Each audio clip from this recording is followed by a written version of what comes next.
didatangi oleh mimpi besar, terus dibawa ke gunung mana, terus dibawa lagi ke gua mana. Wah, badan.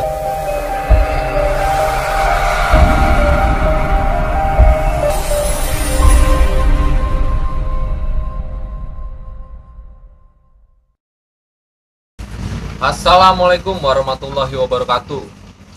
Kembali lagi bersama kita KCK 19. Jadi sebelumnya perkenalkan, nama saya Guan Yonda Putra. Di sini saya ingin membagikan sebuah cerita perjalanan hidup dan perjalanan mencari sebuah kemistisan. Pada saat saya berumur 17 tahun atau tepatnya tahun 2017, di situ saya mulai penasaran dengan yang namanya goib. Tetapi saya tidak mempunyai bekal sedikit pun, jadi saya itu mencarinya di Google. Sebelumnya memang sudah diperingatkan oleh kerabat-kerabat dan keluarga untuk tidak sembarangan jika mempelajari hal tersebut. Namanya anak muda dengan jiwa muda, wah pasti rasanya menggebu-gebu pengen belajar sesuatu yang baru kan. Di situ maksudnya di Google itu saya mencari sebuah amalan untuk wibawa dan pamor. Saya mendapatkan amalan semar. Nah, amalan semar itu tidak berbentuk doa, tetapi melainkan berbentuk seperti aksara Jawa. Enggak aksara sih, maksudnya bahasa Jawa dia. Nah, mungkin orang-orang Kejawen tahu ya. Nah, ya di situ peraturannya diamalkan selama 30 hari. Setiap habis maghrib dibacanya. Jadi saya mulai membaca itu sehari, 2 hari, sampai di hari ke-10 itu saya sudah mendapatkan mimpi-mimpi yang aneh.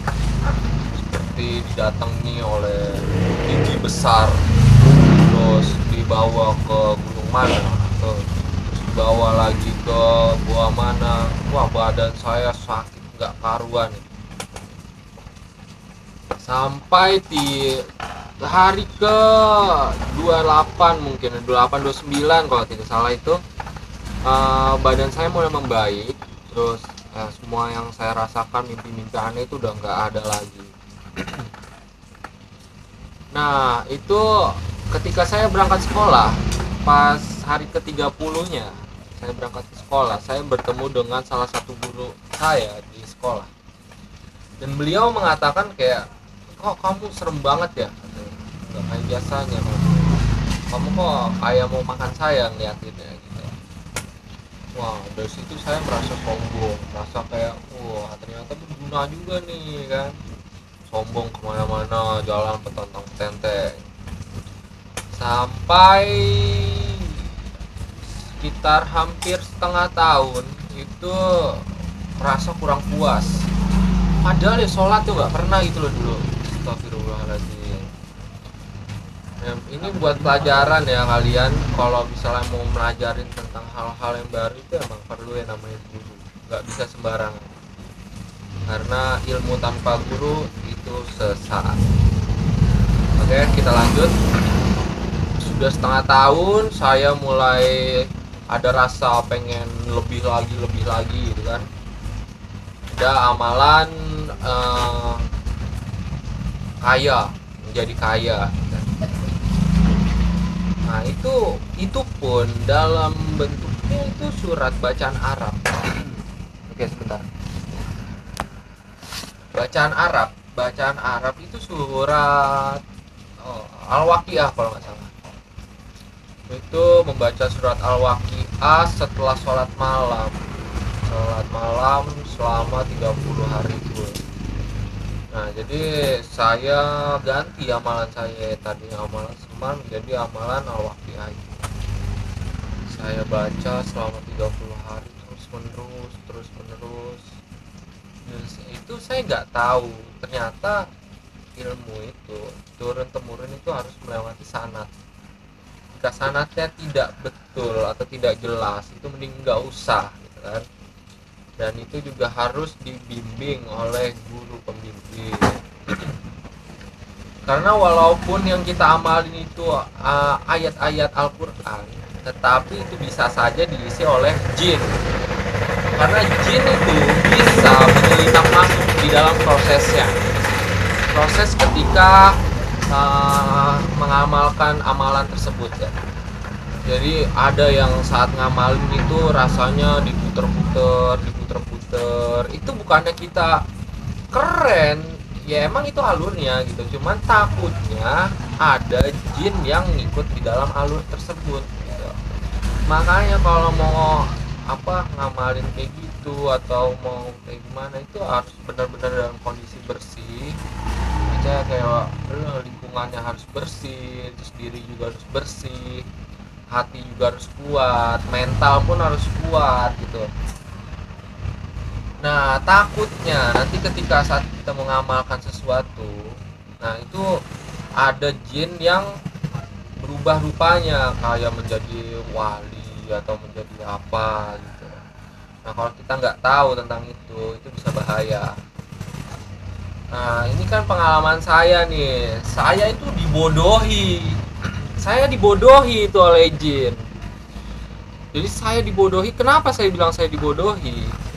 Jadi setelah itu berjalan hampir setahun. Ternyata ketika saya bertemu dengan om saya, ya, beliau memang bisa atau ngerti lah tentang hal kayak gitu, karena emang itu bidangnya juga kan. Nah, beliau tuh ngeliat saya kok kayak ada yang aneh gitu, ini bocah ada apa sih gitu. Nah, ternyata dipelajarin sama dia hampir sebulan setengah, dan tiba-tiba itu saya dipanggil ke rumahnya. Terus saya ditanya kayak, kamu ngamalin apa gitu. Dan ya saya jawab dengan jujur, saya ngamalin al-waqiah. Dari siapa? Dia nanya dari siapa? Dari Google. Kamu itu aneh-aneh aja gitu. Kamu kan nggak tahu itu isinya apa. Ya kan namanya al-waqiah gitu kan, surat pembawa rezeki gitu kan, penarik rezeki gitu kan, banyak kan kayak gitu ya kan. Nah, ternyata di saat prosesnya tersebut itu ada jin yang masuk ke dalam prosesnya. Jadi semata-mata bukan karena ridha Allah lagi, ini melainkan jin tersebut gitu. Jadi rezeki yang masuk itu dibantu oleh jin, nggak melalui ridha Allah lagi. Karena dengan sanad yang nggak jelas, terus kan sanad yang jelas itu kan pasti ada yang namanya silsilahnya, ilmu ini turun ke siapa melalui doa-doa yang kita panjatkan gitu kan, dari guru-guru itu gurunya lagi sampai ke Rasulullah Shallallahu Alaihi Wasallam. Tuh. Nah, ketika saya ditanya, terus saya jawab, akhirnya dibuka nih sama dia. Dibuka jati diri saya sebenarnya kan. Nah, itu saya bukan lagi manusia, melainkan saya udah berbentuk naga. Ternyata emang ada naga yang memasuki diri saya. Itu untuk apa? Dia ngakunya sih disuruh sama yang rumah kuasa atau nggak salah. Nah, itu menyebabkan saya tersesat di jalan. Saya nggak tahu kalau efeknya mau sebesar itu. Dan itu efeknya apa coba? Itu makin lama badan saya itu sakit semua, apalagi di bagian sendi-sendi sini ya. Ternyata jin tersebut emang rezeki, wah lancar, job saya, lancarnya kemana-mana gitu kan. Tetapi jin tersebut ternyata meminta sebuah timbal balik. Dia meminta darah dan persendian saya. Nah, saya kaget kan situ. Pantesan ternyata badan sering sakit. Setiap ada dapat job besar, badan tuh sampai nggak bisa bangun. Nah, akhirnya oleh beliau dibersihin badan saya, dibersihin semua, dibersihin di ruqyah lah, kalau kita bahasanya ruqyah. Ya kalau bahasa Jawanya itu di jampe-jampe. Setelah diruqyah, dibersihin semua, kembali lagi menjadi manusia normal, manusia biasa aja yang nggak punya apa-apa sampai sekarang. Sampai sekarang nggak punya apa-apa gitu. Ya nggak usah ngamal-ngamalin lagi, nggak usah ini, pokoknya ya kamu ibadahnya yang benar, ngajinya yang benar, semuanya lillahi ta'ala aja lah. Nah mulai dari situ saya udah nggak mau belajar yang aneh-aneh lagi, saya nggak mau ngamalin yang aneh-aneh lagi gitu kan. Ya cukup dengan ibadah dan ngaji aja yang benar, karena rezeki itu udah diatur sama Allah, jadi kita nggak perlu takut soal rezeki kita. Rezeki itu ada banyak. Mungkin nanti kita bisa ngobrol-ngobrol lagi uh, di sesi selanjutnya ya. Kalau saya ada salah kata atau saya kurang sopan ngomongnya, mohon dimaafkan. Jika ada yang ingin memberikan saran dan masukan ya silahkan di komen. Kalau suka videonya jangan lupa di like. Nah kalau nggak suka jangan di dislike kan, di komen aja. Nah maafin juga kalau mikrofonnya jelek. Jangan lupa di subrek juga, oke.